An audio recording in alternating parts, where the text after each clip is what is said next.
उत्तराखंड की अंकिता भंडारी का नाम आपको याद है? अभी कुछ दिन पहले कुछ ऑडियोज वायरल हुए और उसके बाद एक बार फिर से वो मामला चर्चा में आ गया था कि कहीं कोई भाजपा या आरएसएस का कोट अनकोट वीआईपी तो नहीं जिसको स्पेशल ट्रीटमेंट देने का दबाव और उसके बाद उसकी जान चली गई।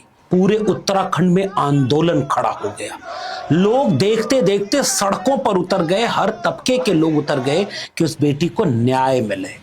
और आज कोर्ट की तरफ से एक न्याय मिला है। और वो क्या मिला है पता है? जिस दुष्यंत गौतम की भाजपा विधायक की जो ऑडियोज वायरल हो रही थी, उन सारी दुष्यंत कुमार गौतम और अजय कुमार जैसे लोगों की जो भी ऑडियोज थी, उन सब को सोशल मीडिया से 24 घंटे के अंदर हटा देना होगा। और जिस महिला ने ये सब ऑडियो रिलीज किया था, उसी के खिलाफ भी अब जांच करेगी पुलिस। ये है न्याय। शायद ये वही न्याय है जिसको मांगने के लिए उत्तराखंड की महिलाएं सड़क पर उतरकर चीख रही थी कि बहन बेटियों को बीजेपी वालों से बचाओ। बहुत शर्म की बात है 21वीं सदी में एक औरत को सड़कों पे आना पड़ रहा है कि मुझे न्याय दो। कहाँ का सीएम है जो न्याय नहीं दे पा रहा है?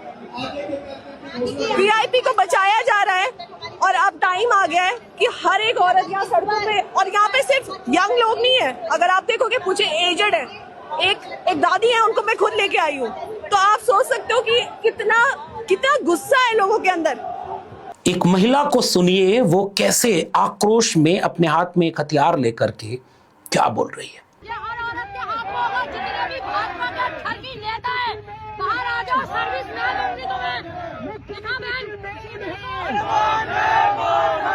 फिर एक महिला को अब सुनिए जो कह रही है कि मैं थूकती हूं ऐसी चीज पर।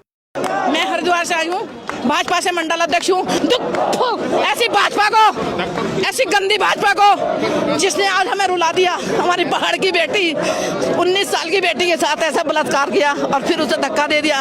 मगर इन दरिंदों का पता नहीं था कि पहाड़ की देवी देवता भी होते हैं। वो ही बन के निकली है, नहीं तो 3 साल का मुद्दा कोई नहीं निकाल सकता। उसके बाद इन रैलियों, जुलूसों और नारों को सुनिए जो न्याय मांगने के लिए उत्तराखंड के पहाड़, जो सुनसान पहाड़ हैं, अमूमन वहां इस तरह की आप गैदरिंग नहीं देखते होंगे, वहां ये हुआ। देखिए इन सबको, इतने बड़े सवाल के बाद, पूरे देश में हंगामे के बाद न्यायालय ने कहा है कि 24 घंटे के भीतर ये सारी तस्वीरें, वीडियोस, ऑडियोज जो उस ऑडियो रिकॉर्डिंग से जुड़ी हुई हैं, उनको आपको हटाना पड़ेगा। उत्तराखंड के लोग सड़कों पर उतर करके सीबीआई जांच की मांग कर रहे थे इस बात की कि भाई ये हुआ क्या? इतना बड़ा केस, इतना संदिग्ध केस, एक बेटी जो इतनी कम उम्र की है और वो काम कर रही है, मेहनत कर रही है, एक होटल में रिसेप्शनिस्ट के काम पर जाती है। उत्तराखंड जिसे देवभूमि कहा जाता है, और वहां पर 24 घंटे के भीतर बेहद संदिग्ध परिस्थितियों में, बेहद खराब हालात में वो मार दी जाती है। और उसके बाद इस मामले में जहां ये सब घटनाएं हुई, बुलडोजर चलवा दिया सरकार ने। बड़े बड़े लोग, होटल किसका, रिजॉर्ट वो किसका, उसमें जो नाम आया वो किसका, अब जिसका नाम आया वो किसका, ये सारे सूत्र भाजपा से जुड़ रहे थे, इसलिए न्याय अलग हो रहा है। ये सवाल अब उत्तराखंड में आज लोग उठा रहे हैं। वे सारे लोग ये सवाल पूछ रहे हैं कि ये कैसा न्याय है साहब? कल को यही हुआ था उन्नाव रेप केस में, इतना ब्रूटल, इतना अमानवीय। सिनेमा में गुंडे जैसे करते थे उससे ज्यादा बुरा। पहले रेप, फिर उसके बाद उसको परेशान करना, फिर घर वालों का बारी बारी हत्या पे हत्या हो रही है, मौत हो रही है। पिता को ही पुलिस उठा ले गई, पुलिस इतना मारती है कि उनकी संदिग्ध मौत, वकील पर हमला, परिवार के लोगों पर हमला, गाड़ी पर ट्रक आके चढ़ गया, मर गए लोग।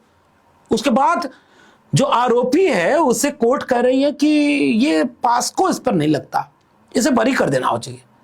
फिर सड़कों पर आंदोलन, फिर पूरे देश में हंगामा, फिर एक सवाल कि अगर ऐसा होगा तो न्याय कैसे मिलेगा? शुक्रगुजार थे वो लोग जो उस उन्नाव की रेप पीड़िता के लिए आवाज उठा रहे थे, जिन्हें जंतर मंतर पर जब वो आंदोलन कर रहे थे तो देखिए कैसे पुलिस घसीट घसीट कर रेप पीड़िता को, उसके समर्थक करने वाले लोगों को उठा ले जा रही थी। और बलात्कारी के पक्ष में सोशल मीडिया पर वे सारे ट्विटर हैंडल खड़े हो गए थे जिनके महबूब नेता मोदी जी हैं। ये रिश्ता क्या कहलाता है? और फिर उस कोर्ट को रद्द करना पड़ा कि ऐसे मत छोड़ो भाई, ये खास मामला है। आज फिर से एक नया आदेश। कोर्ट तो कोर्ट है साहब, थोड़ा भी आप बोलने में दाएं बाएं कर देंगे तो आप ही घिर जाएंगे, आप ही पर मुकदमा हो जाएगा, आप ही सवालों के घेरे में ले लिए जाएंगे। लेकिन उत्तराखंड के वे तमाम न्याय पसंद लोग, अमन पसंद लोग, लैंगिक समानता को मानने वाले लोग जो सड़कों पर हजारों की तादाद में उतरे थे, इन लोगों को आप क्या जवाब देंगे?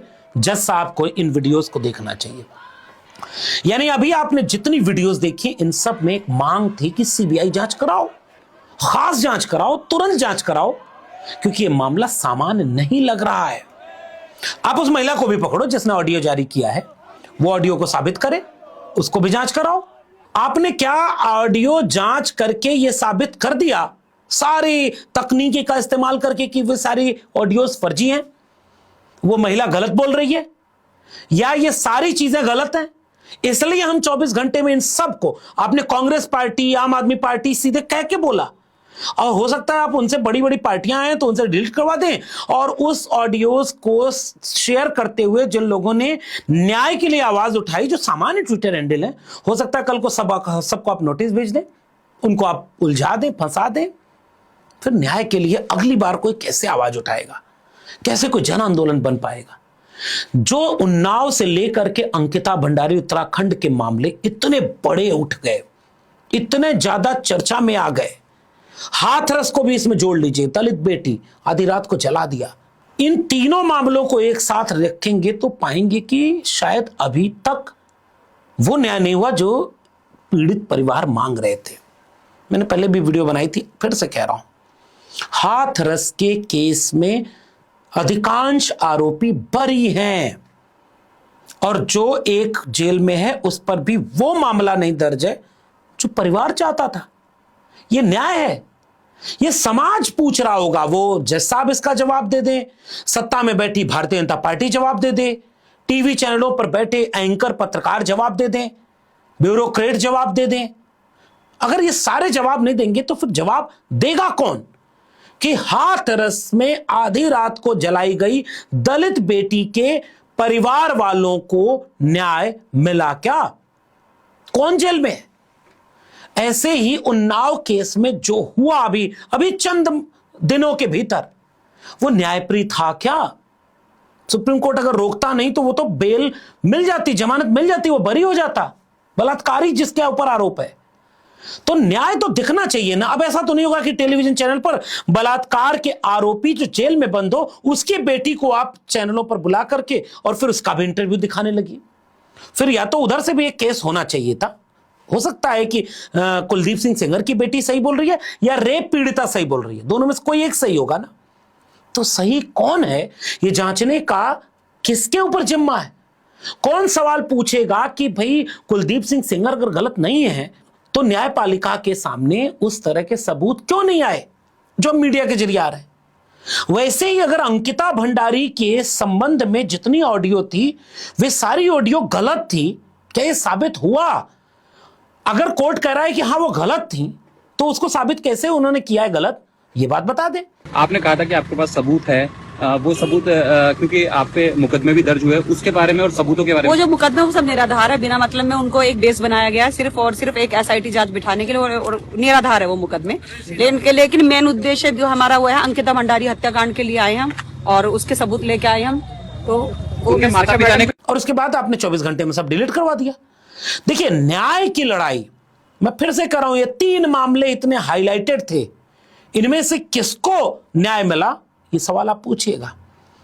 और अगर इतने चर्चित मामलों में न्याय नहीं मिल पा रहा है तो भारत के उन हाशिए पर खड़े लोगों को न्याय कैसे मिलेगा जिनके ऊपर होने वाले जुल्म, अन्याय, अत्याचार के लिए दर्ज करने के लिए कोई पुलिस स्टेशन में जगह नहीं है, उनकी पीड़ा दिखाने के लिए कोई टीवी, कोई कैमरा, कोई माइक नहीं है, और उनकी आवाज इतनी तेज नहीं उठ पा रही कि दिल्ली तक को सुनाई दे। उन्हें न्याय कैसे मिलेगा? ये सवाल मैं आपके लिए छोड़े जा रहा हूं। अपनी टिप्पणी नीचे कमेंट बॉक्स में जरूर बताइएगा। फिलहाल इस वीडियो में इतना ही। अगर वीडियो पसंद आई तो लोगों तक शेयर करिएगा। चैनल सब्सक्राइब नहीं किया है तो जाते थे चैनल को सब्सक्राइब जरूर कर लें, बेल आइकॉन दबाएं, अगली वीडियो की सूचना मिलेगी। ज्वाइन करें, थोड़ी ताकत हमें मिलेगी। फिर मिलेंगे, तब तक के लिए बहुत बहुत धन्यवाद।